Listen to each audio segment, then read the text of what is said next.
What I can say about that horrible evening is that I don't know that anybody who was at that event will ever be quite the same.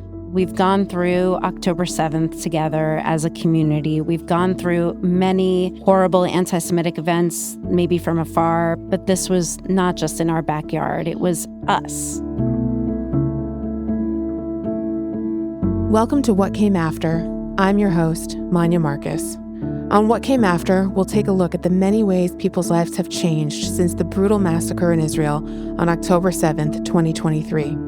We'll be speaking to people around the world to learn how this profound moment in Jewish and global history continues to shift, shape, and change them. To learn more, please visit us at whatcameafter.com.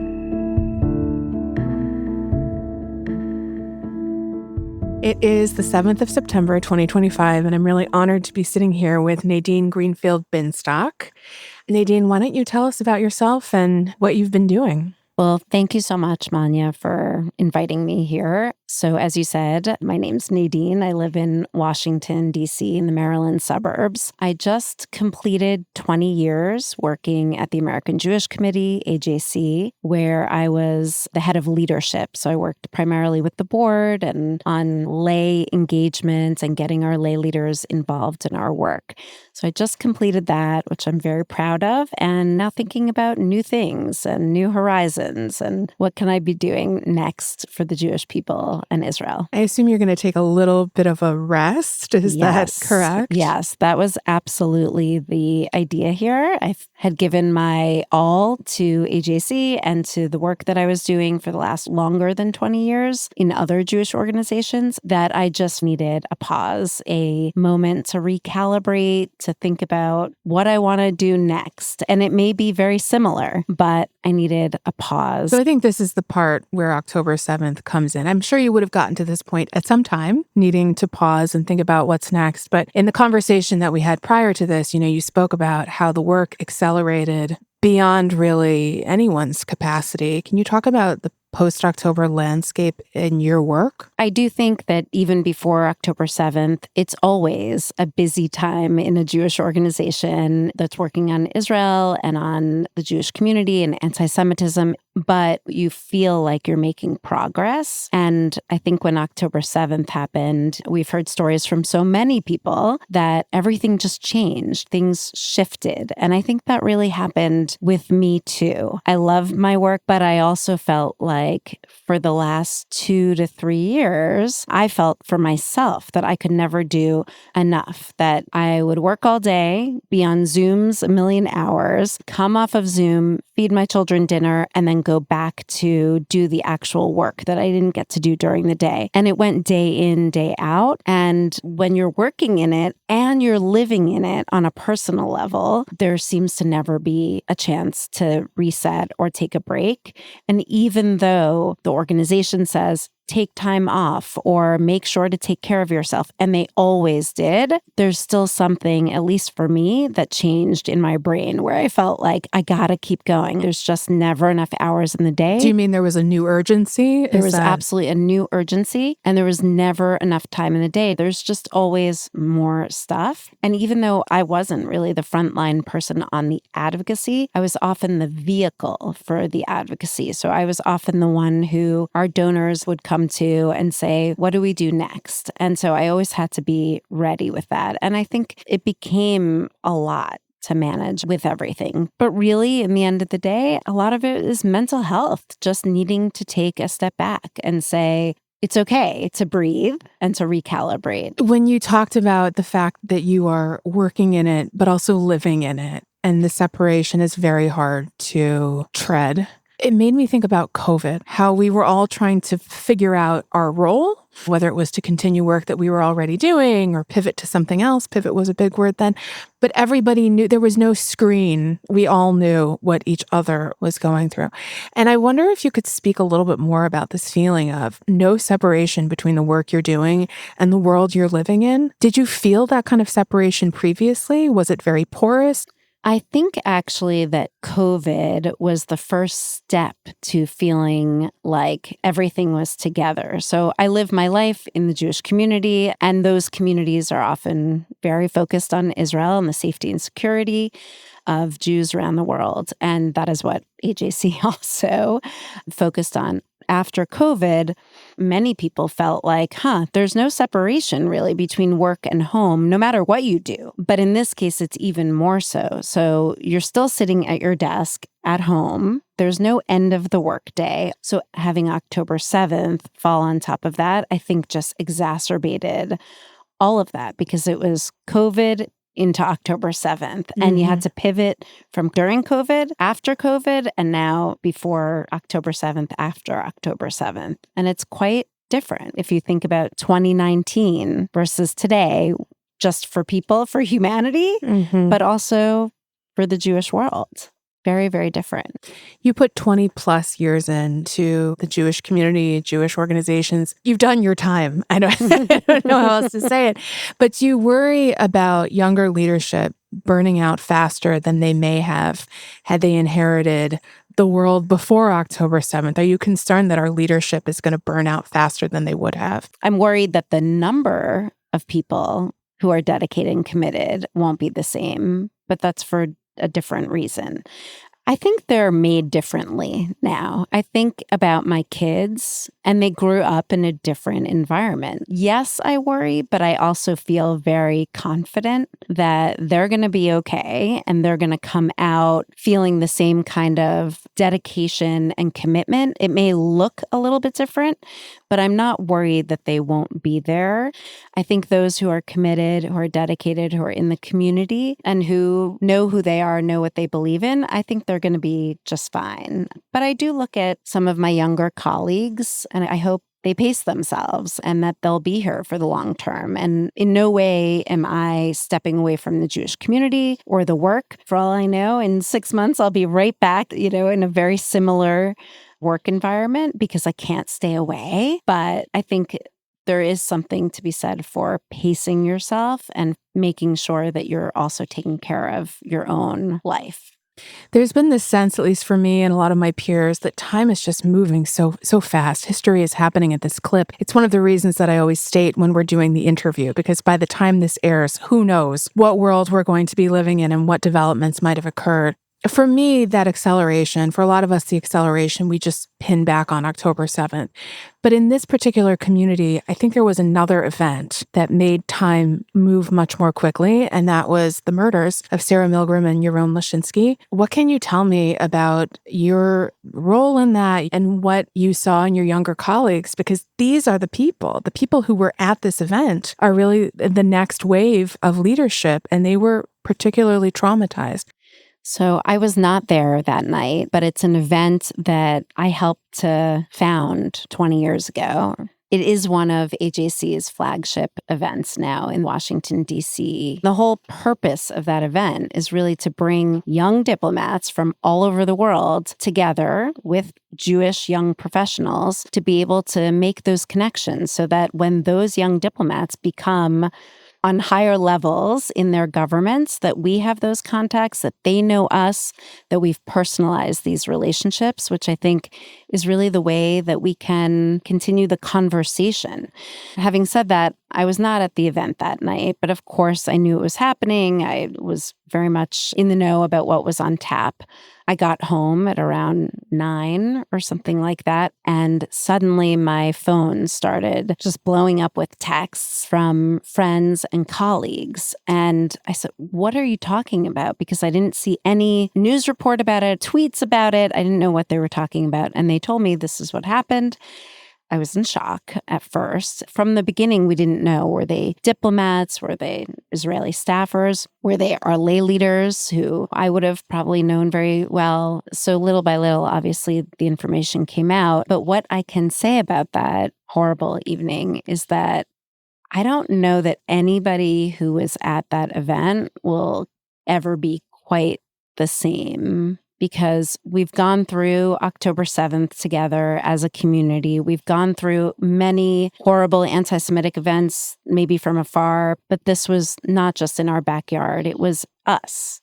It was our organization. It was our friends. So when I think about the younger staff who didn't come into the office physically for several weeks after the event, I look at them and you can see there's something different about them, about the way they think.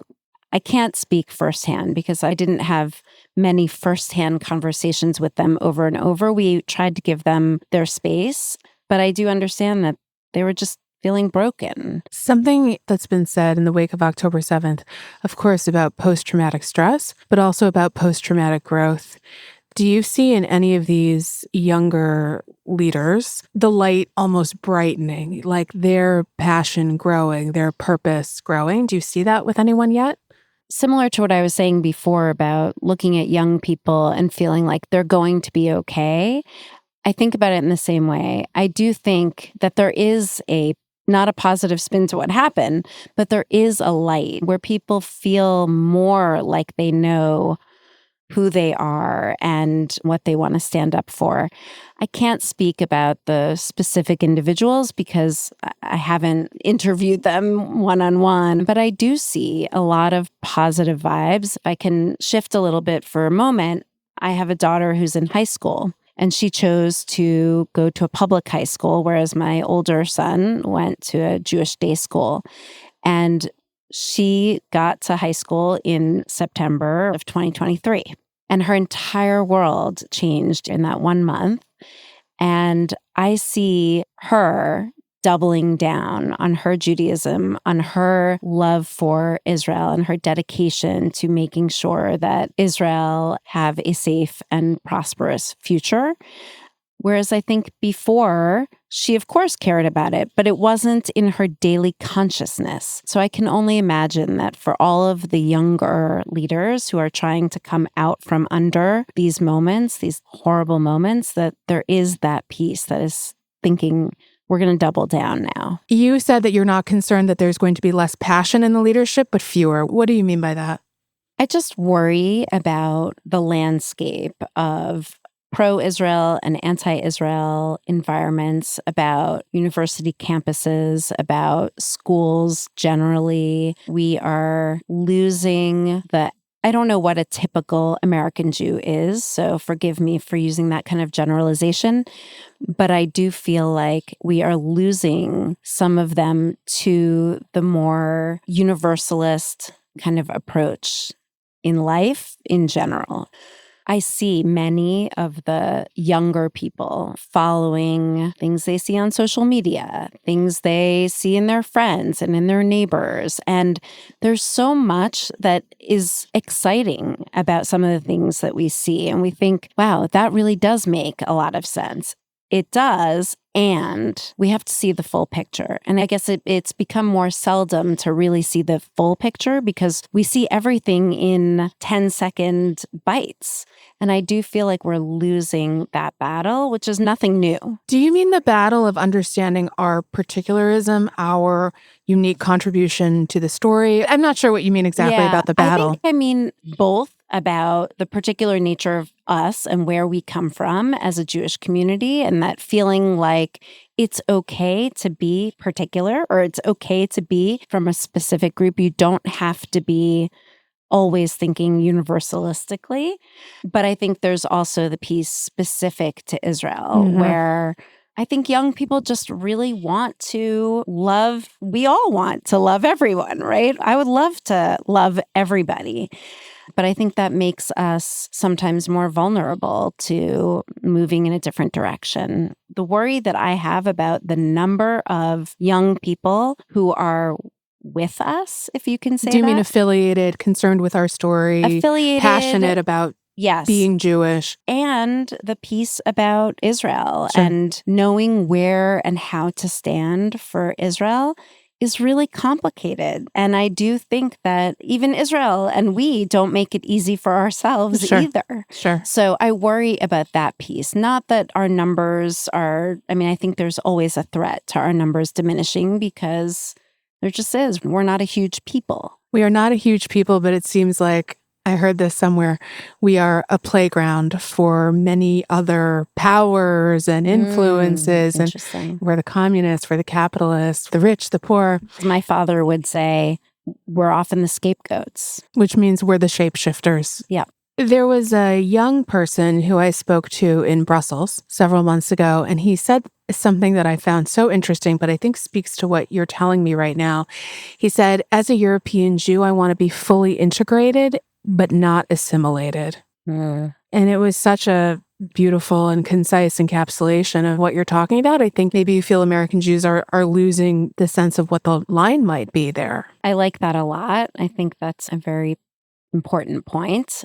I don't want to be a downer because I am very positive about the Jewish future in terms of our younger people and all of that. But there's a very difficult balance between integration and assimilation. And it's, of course, always important that we be part of the larger community where we are. I was always taught to feel that I am part of this larger community, that I should never be isolated, that I should never be an extremist. That was very much part of my growing up. And you can't lose yourself in that. So I spoke to your rabbi, Rabbi David Wolkenfeld of Ohef Shalom. I spoke with one of your former colleagues, Benji Rogers. Both are really, really wonderful and insightful people. I think they both were giving me a message that you're alluding to. It's complicated now. We don't make it easy on ourselves. The world doesn't make it easy for us either. But Rabbi Wolkenfeld in particular said that this pro-Israel versus pro-Palestine concept is a false binary that we cannot accept. And I just want to amplify right now that AJC has an office in Abu Dhabi. Yes. I mean, it is core to the organization that you were part of very recently, integration of Israel into the region, which really speaks to this concept of we can't go it alone. Absolutely. And that is where we have to continue to be. We need to continue to be in the middle of it. We need to push ourselves in as people, organizationally, individuals, however you look at it. We need to push ourselves so that we are in those conversations. If we totally recede, we won't be at the table. We won't have those conversations. And we won't be developing those relationships, which go a long way. And it's not only relationships with Muslims or Palestinians. It's also relationships with our Christian or Latino partners. That is what makes us humanize all of it, right? It's not just for us. It's like, there's the thing. Israel needs the diaspora. That is the conclusion I've come to having done these interviews. And the Jewish community needs other relationships beyond itself. But look, it's been really hard, obviously, since October 7th, seeing this sort of rancor and vitriol that a lot of us didn't know existed among communities that we've really championed. I attended virtually a program this morning at the DC Capitol Jewish Museum, which is, of course, where the tragedy with Yaron and Sarah occurred. It was a professor from Vanderbilt, and he was talking about the level of organization that went into recruiting Soviet Jews, liberating them, and having them come to America. First of all, he mentioned the AJC, and he talked about how a lot of that work was done in the home. Grassroots, micro stuff. Your previous role was to work with leaders, with bigger people. And I'm wondering if you can say anything to this comment that he made. Somebody asked him if there's a role to play now that's more grassroots, instead of just leading by big organization to deal with the post-October 7th world. And he said he thinks that the group that's doing the best grassroots movement right now, the articulation of that is the pro-Gaza encampments. It was hard to hear. I wonder what you can say. You were at a big organization. You work with big forces. Do you think as a community we're losing the ability to work more grassroots? Wow, that's a tough one. It is hard to hear, and he's not wrong in a sense. They clearly have gotten the numbers. They've inspired people to stand up and to speak. When you think about the people who are standing up there, Columbia University or wherever it is, these students or professors speaking, they're not all from the same background or the same religion or the same anything. That grassroots work did really reach so many people.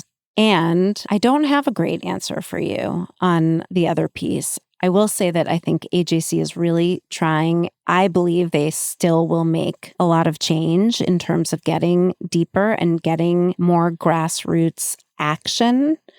But it is really tough for organizations that are large and nuanced. AJC always talks about being nuanced and being very thoughtful. And really, AJC is certainly the most thoughtful organization that I've been a part of and nuanced. But unfortunately, part of this world no longer has nuance. I understood that it's urgent to get people moving, and you have to have the right systems in place and the right communication structures and all of that. I do believe AJC is certainly moving in that direction and continues to be. It's unfortunate because before you and I were connected, I didn't know what AJC did. And I'm so glad that I do. And I hope that this reaches younger people. But we do have representation in the established Jewish community that understands the complexity of the work, that it's unfortunate that knowledge hadn't trickled down to me. Yes. I hope this podcast and AJC's podcast and many others will continue to enlighten sort of the world about AJC's work because, again, even though I no longer represent the organization, it is doing incredible work. And in fact, I was just going through boxes and boxes of papers, which were clearly before COVID, right? Because after COVID, we didn't have a lot of paper anymore. Right. We weren't printing things as much and all of that. But I was looking at things and I saw a conference that I helped to organize back in 2008 called Landedness. And it was a concept that we came up with our Lutheran Jewish dialogue. And it was about Israel and the land. It was a complicated conversation in 2008. Then I think relations even went astray. And then, of course, October 7th. But if you think about it, AJC are working on the deepening of relationships for Israel, for Jews, all the time. And so I wish more people would know about AJC. I hope they do. Learn more. Yeah. You know, it just strikes me as we're talking that there's probably a parallel here. I think several years ago, research came out about how American Jews are moving away from affiliation with synagogues and trying to move into smaller spiritual communities. And I think there might be a parallel here to Jews pulling away from large organizations, not understanding what they do or where they might fit in. But it seems like there is room for people in the middle.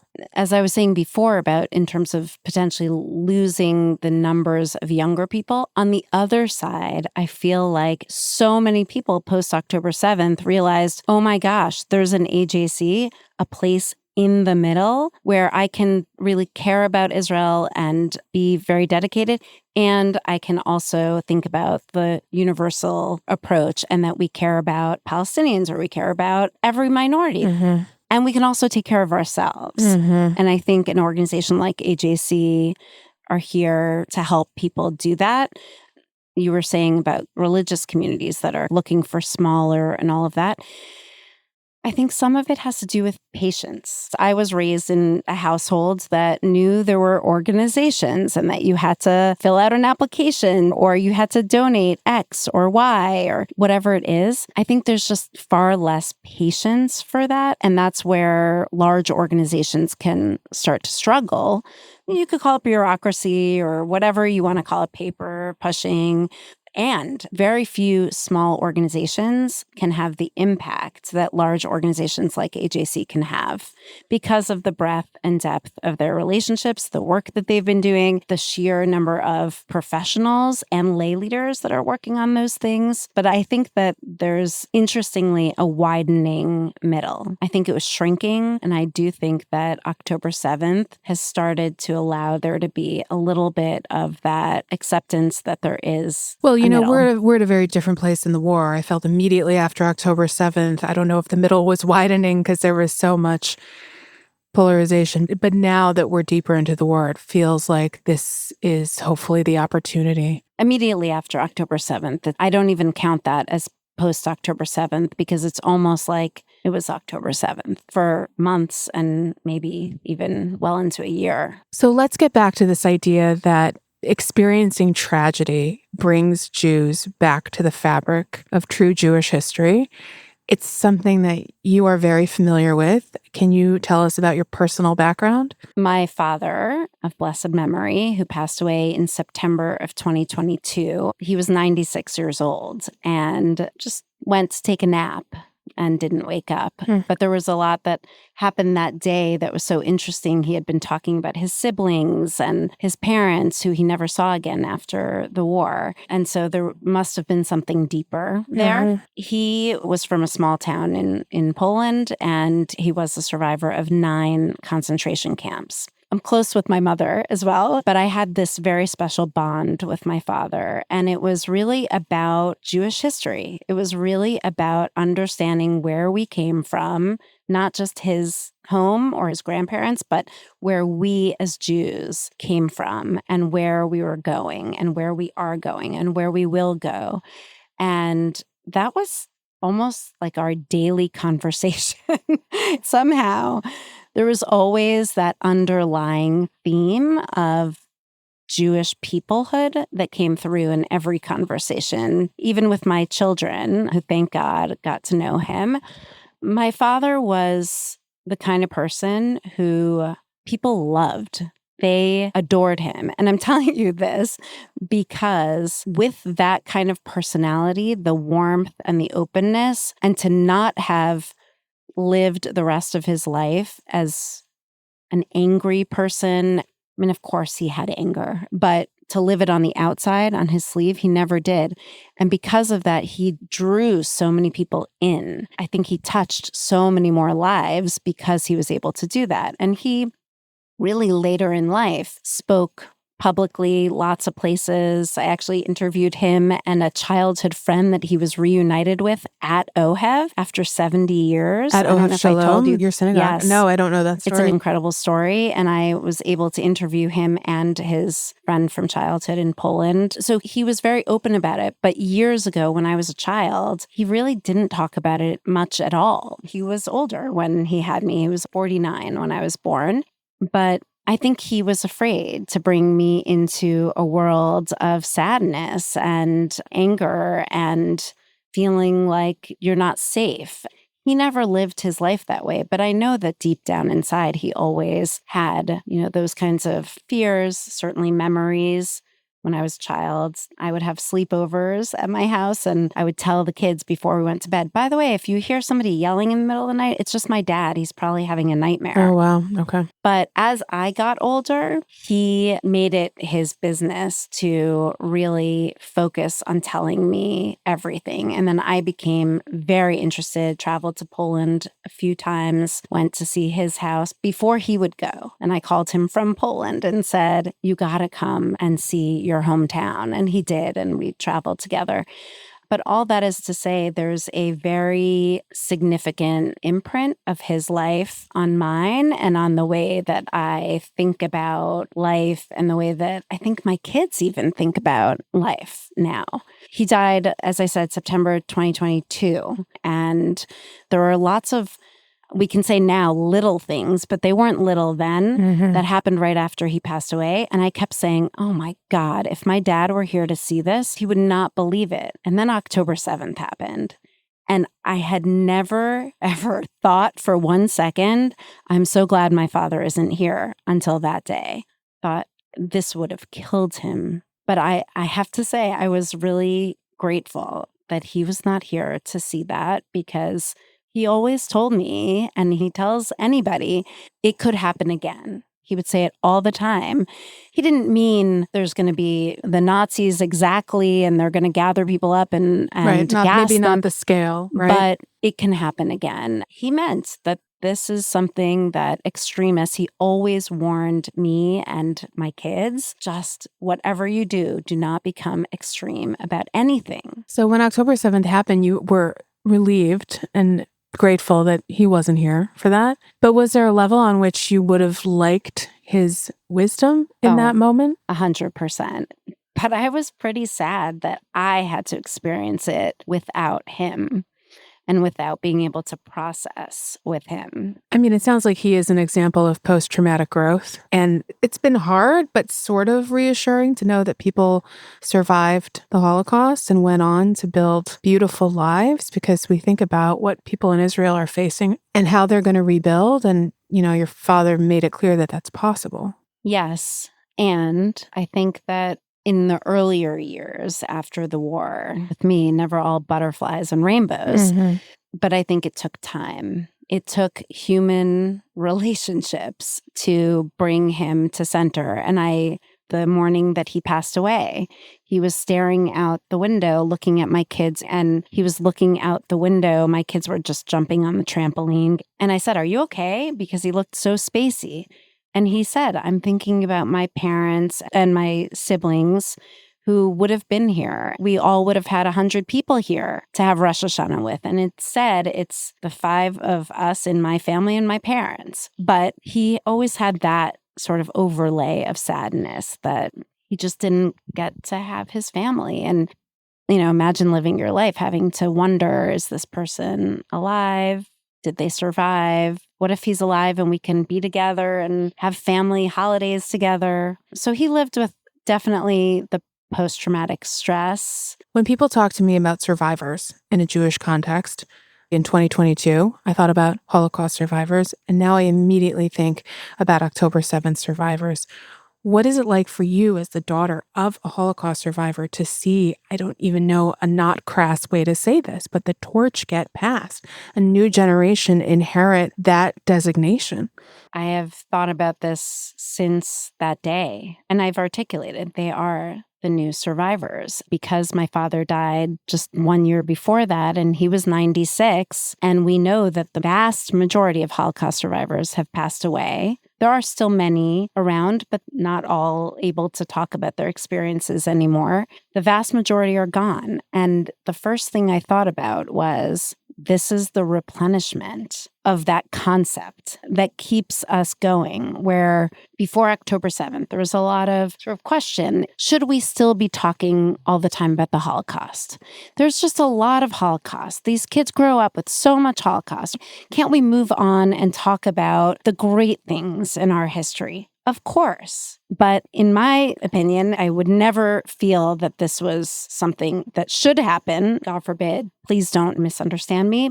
But I thought, this is the regeneration of the survivor here. And it is like passing the torch.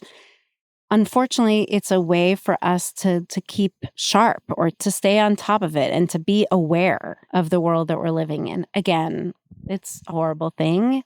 Should never happen. But it also made me think immediately of the Haggadah, the book that we read at the Passover Seder. And it's the whole theme of the Haggadah, as we know, is telling the story over and over again. And you could know it by heart, every word of it, but we tell the story every time because we're supposed to think about ourselves as having been in their shoes and coming out of Egypt and out of slavery. And there are a couple of times in the Haggadah that we say in every generation. One of them is V'hi Sha'amda. In every generation, there's an enemy that's going to rise up against us and try to destroy us. So that is what I thought about immediately. This is the generation, because my father just passed away. These Holocaust survivors just passed away. And now this is the new generation. And in every generation, of course, we saw the need and the desire to rid us from the planet, but this was the attempt that made a dent.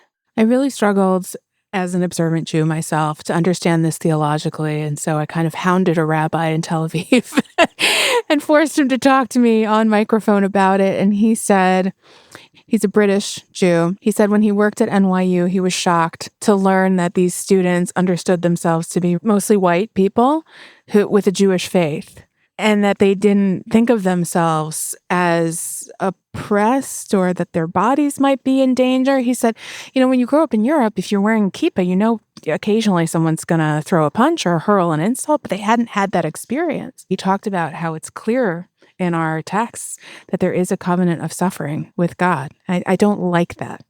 I didn't want to hear that, but he did say that. And so it brings to life in a different dimension what it is that you're talking about. You said that you had spent time, professional time, in or outside Auschwitz. I'm a therapist. We have a term for that, counterphobia, running at the thing that scares you the most. What was that like, and how did your father react to it? Still to this day, I'm both awed by the fact that I did that when I was 21 years old and even younger initially. And I'm so deeply connected to it and feel so proud of having done that. I went to Brandeis, and my senior year of college, I became very friendly with a professor in Jewish studies. I was a psychology major, actually, and a minor in Jewish studies. I didn't really want to go into academia, didn't think that would be the right path for me, but I did really want to spend time doing research and writing and traveling around my father's experiences before, during, and after the war.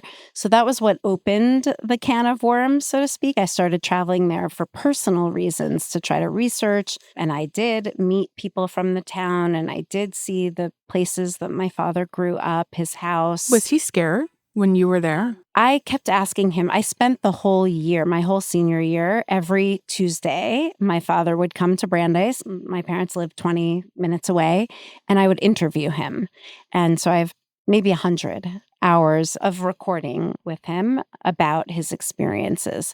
At the beginning of that, I said to him, I really want to go to Poland. I had never been. I said, I really want to go with you because I want to go see these places with you.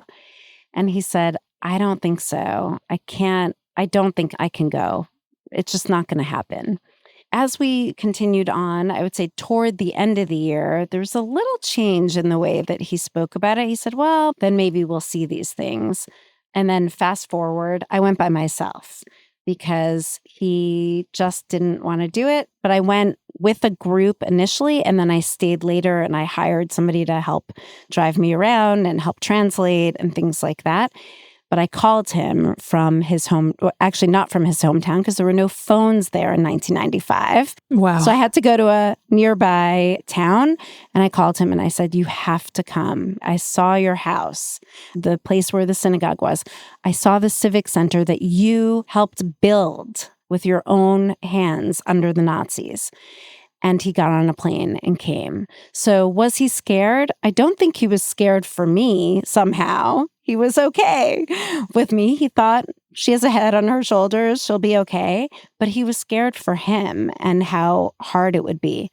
But he came and we went through all of those places, and it was very hard. And now that I think about it, sitting across from you as a psychotherapist, you're making me think what did you call it? Counterphobia. Yeah, counterphobia.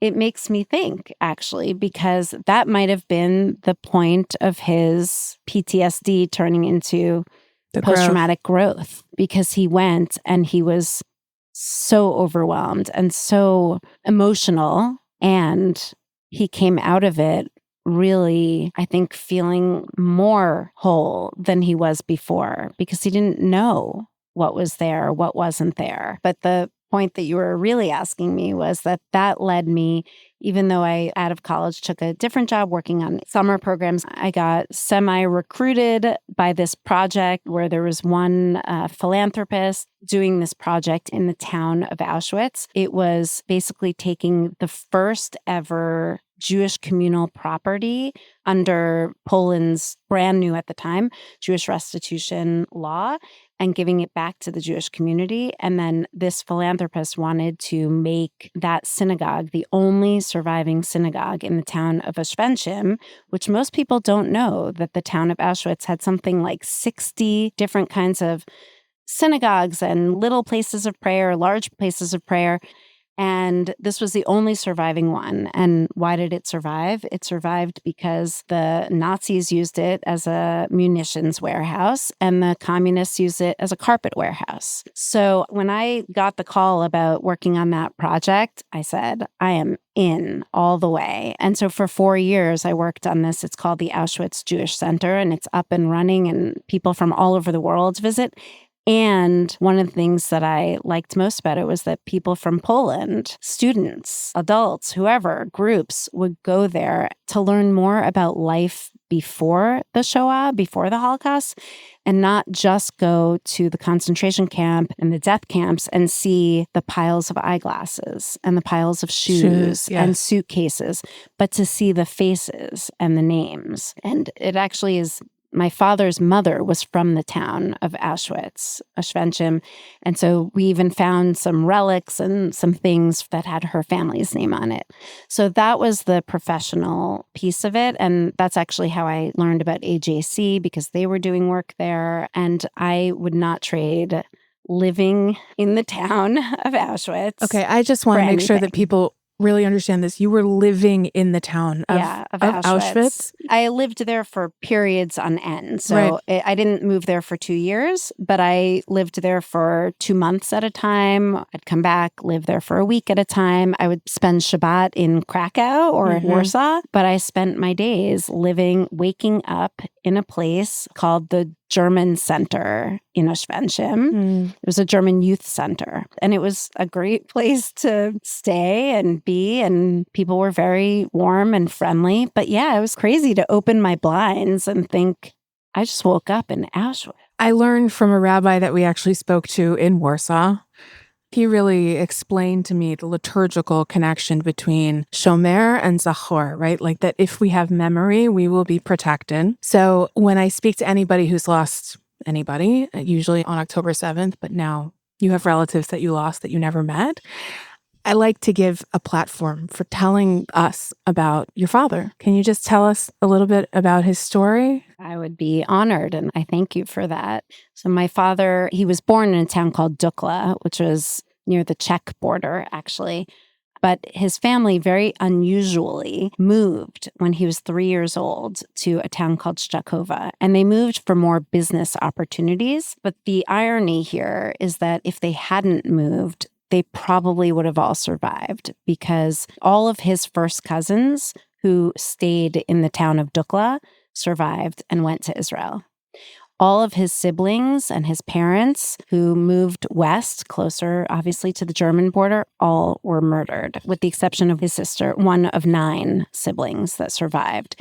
So ironically, they moved for better life, but he was 13 when the war broke out. So he didn't have much of a childhood. But starting at the age of 11, 12, the anti-Semitism was so bad already. His family was religious, but they did send him to the public school, and then he went to cheder for the rest of the day and the night. But he always described running from his house to the school and school to cheder. He had to run because the kids, the bullies, as he called them, would pick on him and would try to beat him up or throw things at him. He had his bar mitzvah in the shul. And as you can imagine, a bar mitzvah in Poland in those days was quite different than a bar mitzvah here in Washington, D.C. or in New York City.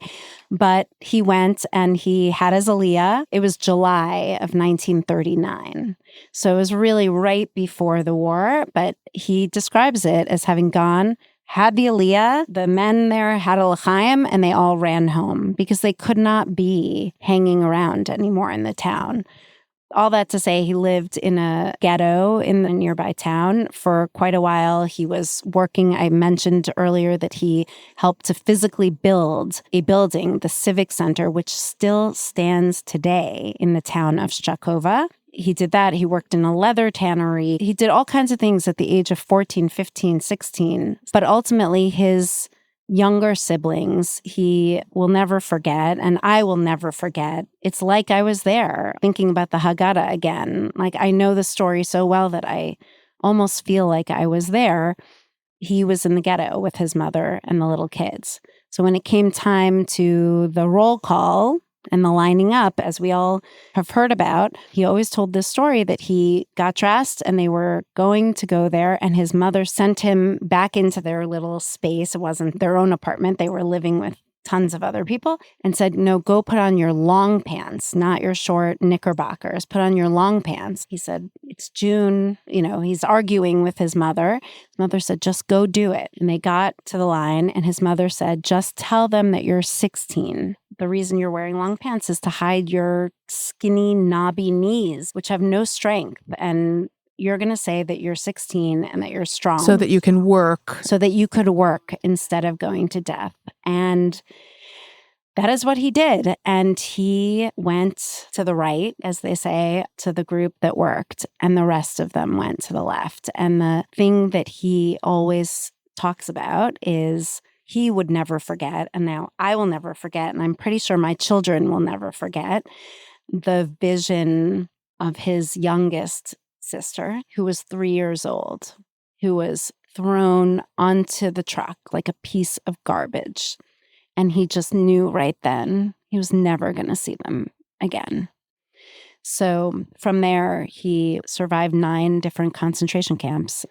People always ask him, oh my God, how did you survive 9? And he used to say, in some ways, he felt lucky that he was in 9 because he didn't stay long enough in one concentration camp for one of the Nazi guards to get really sick of him and just shoot him or kill him. And so they would ask for volunteers. Is anybody a munitions expert? Is anybody a tanner? Is anybody a tailor? And he would say, yep, I am. And he just always said, I volunteered for every single thing. And that's what he attributes to his survival. What was the last camp that he was in? He was liberated from a camp called Görlitz, which was all the way west. It's now in Germany. And there was a death march in those last days and weeks, but he was liberated there. And the crazy thing is that his town, because it was closer to the German border, as I said earlier, the Nazis had rolled in on September 1st, 1939, the very first day of the war. His camp was liberated on May 8th, 1945, the very last official day of the war. We know that Auschwitz, for instance, was liberated in January 27th of 1945. And the fact that so many people were murdered between January and May, it's just so sad to know that people had been liberated and yet there was just full steam ahead. So I want to thank you for sitting with me. I think this probably went a little deeper than you had anticipated. Thank you. I really appreciate the time. Thank you so much for inviting me.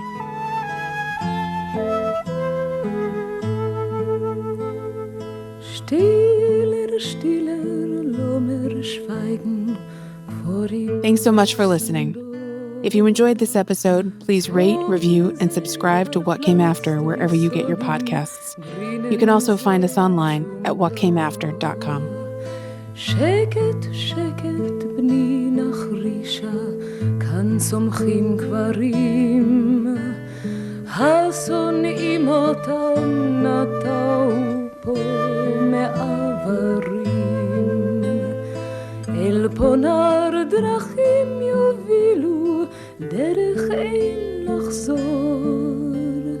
לבלי שוב הלך לו אבא ואימו האור. שקט בני לי, מטמוני לי, אל נבכה בכאב, כי בין כה וכה בחיינו לא יבין אויב. גם הים גבולות וחוף לו, גם הכלא סייג וסוף לו. ענותנו זאת היא בלי גבולות, היא בלי גבולות.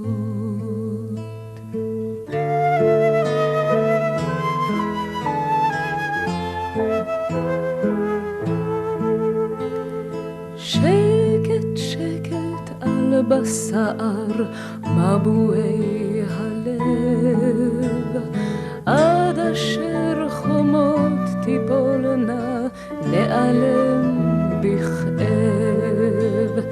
שקט בני לי, אל תצחקנה, לא אצחוק עכשיו.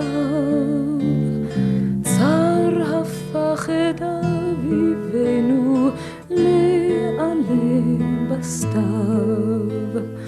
את יפחנה המבוע, שקט בן רחום, אם הדרור ישב